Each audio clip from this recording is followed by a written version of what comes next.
ગઈ રાત્રે કંટ્રોલની વારિસે પોલીસ સ્ટેશને ભરતી મળેલ કે એક I-10 ગાડીમાં બે ઇસમો છે એ દારૂ પીધેલી હાલતમાં ગાડી લઈને જતા રહ્યા છે.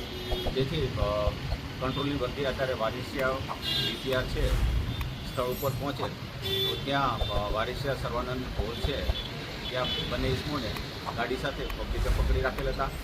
બંને ઇસમોના પોલીસે નામ ઠામ પૂછા. એકનું નામ ડ્રાઈવર હતાનું નિલેશજી રજપૂત અને બીજાનું નામ સતીશ ચૌહાણ હતા. બંને પીધેલી હાલતમાં હતા. ગાડીની ઝડપી તપાસ કરતાં ગાડીમાંથી 10 બોટલ મળેલી છે. આ દારૂ પોતે હાલોલ બસ સ્ટેશન પાસેથી લાવેલું હોવાનું જણાવ્યું છે. બંનેની પૂછપરછ અને આગળની તપાસ શરૂ છે. તેમજ જે એરપોર્ટની બાજુમાં જે એક્સિડન્ટનો બનાવ બનેલો હતો તેના અરજદાર શ્રી શૈલેષભાઈ શાહ છે ભોગ બનનાર તેને પણ ફરિયાદ કરવા માટે સમજ કરવામાં આવે છે.